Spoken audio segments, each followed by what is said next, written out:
Two different what's the best in 3 days? It's back with a vengeance, baby. 1 month without these was too long.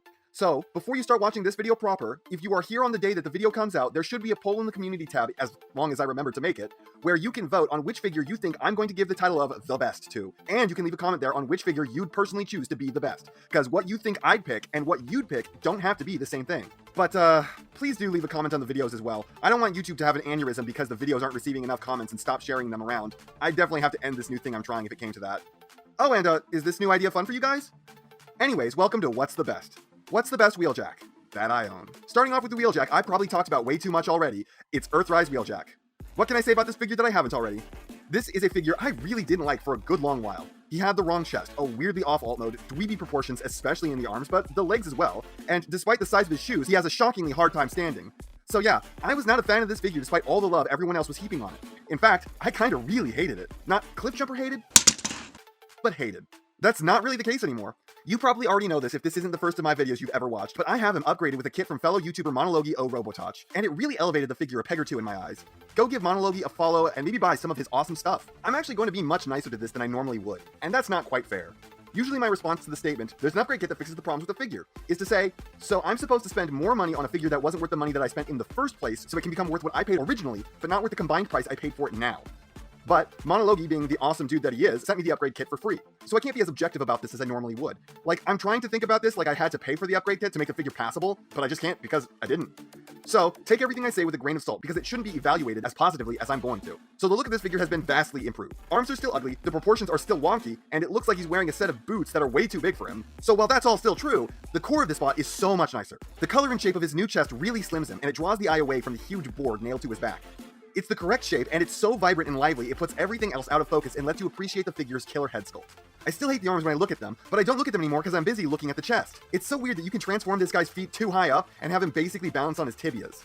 His shoulder wings are a bit strange too. They feel pretty half-assed, but you can pop them off and get access to more of this guy's strong suit. Siege ports. This guy's got a ton of them. 2 on each arm, 3 on the back, 4 on the legs for a grand total of 11 murder holes on this boy. Plus some extra special shoulder ports for even more weapons. The only figure that might have more is Hound. Transformation is so much better with the upgrade kit. It was an annoying faff before, but it's decent now. Bye-bye fiddly knee bits that pop off in an overdramatic fit because you looked at them wrong. This looks so much better in its new alt mode as well. Yes, it's still too wide for the windshield. I have no idea why it was designed like this. And yes, it's absolutely still a wedge of a thing, seeming like it was designed to slice off legs or to flip cars out of the way in some dystopian cyberpunk future. But it's also now the car that Wheeljack is supposed to be. And it's got a much stronger color layout. Good job fixing this, Monologi. Bad job making this in the first place, Hasbro. I'm gonna keep you all waiting for the one figure I've yet to ever talk about. Masterpiece Wheeljack. The only thing keeping this from looking perfect are the fact that the limbs are black instead of gray, he's got a more athletic build than he did in the show, and his arms are a tad stumpy. Though, that may just be the juxtaposition seeing this directly after looking at the Earthrise's bad case of gorilla arms. Outside that, we are spot on, but there is this weird thing on his throat that I hate. What is this robo chicken neck thing we got going on here? It's not easy to see, but once you do, it will drive you bananas. I'm really worried about the back wings breaking on this figure. They're thin, they're made out of clear plastic, they have a joint, and I'm not sure why. I don't trust these to survive. Posing on this guy is not as good as you'd think. The only joint you have the full range on is the waist, and forward and back on the legs. You can't even get the legs 100% out to the sides. For some reason, you are able to flip out more substantial heels on him, but it doesn't make sense why you'd want to, because it's an extra step, and it only nets in more heel in some poses. It's kind of fine without it. By the way, you can turn him into a member of the Lollipop Guild. Transformation on this guy is really good. The arms aren't fun, but the rest of it is pretty solid. Though, transforming this from car to mad scientist the first time is kind of confusing, because it's not clear how you start, much like the OP leader going from robot to vehicle. Vehicle mode is basically perfect. This is kind of from the time when they were prioritizing realistic vehicle modes, so basically what few sacrifices were made in the robot mode were made for this mode. That said, this looks more like the real car than the show model, but this is still a fantastic figure. Next up, should this count? I don't know that this should count. Siege Wheeljack. Should I disqualify this? Like, no one else on Earth can have this but me. I have the only one. Should What's the Best allow for one-off figures only I have?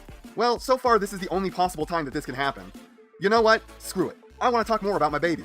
God, this thing looks so good! I haven't looked at this much since I did the review on it. I've been too busy, and that's sad because I've allowed the impact of this amazing figure to wane. But it's building on me again the more I stare at it. It's so cool. It's everything I ever wanted it to be and was denied in the name of Impactor and the Wreckers. I do have to thank the Masterpiece for its fantastic head, even if it's missing the back half. I don't know what else to say about this figure other than look at it! It's glorious! Hilariously enough, the Siege figure poses better than the Masterpiece. I mean, not immensely, but most of its joints have like 5 to 15% more range than the Masterpiece. Transformation on this guy is a really fun twist on the Siege Ironhide, with an altered order of operations that gets you from his chunky Cybertronian bot mode to this sweet-ass hover car. And damn, it's perfect. It is such a tragedy that we didn't get this in Siege. Think about it. The first Cybertronian ever to go into alt mode on Cybertron, and there wasn't a figure of it in the Cybertron alt mode line. He should have been like the #1 priority. Instead, we got Crosshairs at the end. Like, yes, Impactor is to blame why we didn't get this, but why didn't he take Crosshair's spot? That was a limp figure to basically end the line with. But yes, this is gorgeous. It's exactly what it should be. Next. Right now, there is this big, stupid movement to name every single figure a micro masterpiece. People want it to be true so bad, and sometimes it's close, but it never is, and I'm always the one bursting the bubble. People keep telling me that I'm wrong, that I'm too hard to please, and that if this or that doesn't count as a micro masterpiece, nothing ever can. They'll tell me how the new Chug figure is actually better than the masterpiece. It's never true. There's a few figures it's kind of true on, and they still aren't really. They are only micro masterpieces because the actual masterpieces are so flawed. So even then, it's still not really true. This time it is. To those of you who keep telling me that I am impossible to please, that my standards are too high to ever allow something to count as a micro masterpiece, this is a micro masterpiece. This is what that looks like. It can be done, and it's a Legends figure no less. The Toy World Wheeljack is a micro masterpiece. There, I said it. Are you all satisfied now? Everything about this looks amazing, except for the head. Not only is it a bit too small, but the awesome paint job extends to his face and does not continue being awesome. That's kinda cruddy. His arms are also a little stubby, but so are the masterpiece propers. Sad thing is, in the alt mode, they had space to make the head bigger or the arms longer, but they didn't do either. He comes with his shoulder launcher and a pistol, and while these are great, I had to trim a ton of material off the handles because they would fuse to whatever you slotted them into when they were thicker. Now, they work great. Hilariously enough, this is the figure with the least kibble. There isn't a scrap of it anywhere on him. It's so impressive what they were able to do with such a small figure here. Posing is really good, but it is still a Legends, so it's a bit limited, though what's hilarious is that it's still really competitive with the other figures. The only thing it's missing is a waist joint and a thigh cut, and what is here is still sometimes more useful than on the other figures. If they beveled this edge, he'd be able to pull more than a 90 with his elbow. Transformation here is fantastic. From the waist down, it operates like the masterpiece with the knees doing the same thing as the Earthrise figure, but from the waist up, it's a whole different show and it works out wonderfully. I don't get why this wasn't how the masterpiece worked. The guns combine and store on the roof, which is a nice feature that works out better than on the MP. And holy crap, this looks amazing. That is exactly what it's supposed to look like, and while in robot mode, he wasn't really pulling off the Roger Rabbit effect like you want him to, in this mode, he damn sure as hell is. This looks fan-fucking-tastic. It's everything I could possibly want. It's perfect, and it rolls great too. So, what's the best? The worst is the Earthrise. Is anyone surprised? Even with the upgrade kit, it looks the worst, it transformed the worst, it poses as good as any of them though. Geez, why can't Wheeljack get a figure with elbows that bend past a 90? And now, I gotta talk about the 3 winners here. The Siege version is not quite in the same vein as the other 3. The Whiskey Jack is a Legends figure, and I don't think I've ever considered one of those for the first spot. And the Masterpiece is a gorgeous, full-sized, accurate rendition of the character. And it's 3rd. Yes, the Masterpiece, or third-party Masterpiece alike, doesn't win this time. It doesn't even get 2nd.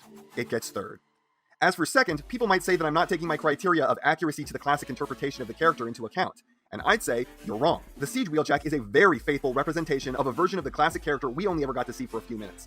It's exactly what it should be. It's the classic character in a way that we've never had the satisfaction of getting before. It's up there in the pantheon of Wheeljacks, but it's not the best. Look, if this didn't win this time, I'd just be admitting that a Legends class figure would never be able to win. But what few flaws it has, it shares with the Masterpiece, and in many ways, this is a vast improvement on that figure. Robot modes are on par with each other. It's got a better transformation and a way better alt mode, and that figure was good to begin with. It's a masterpiece not because of limp competition, and it is the best not because of limp competition. And that's not half of what I have to say, but it's enough of what I have to say. And if you enjoyed this video, then please like, comment, and subscribe. And if you'd like to take it a step further, then please share this video with any friend you think may be interested. I hope you all enjoyed listening to me waste your time.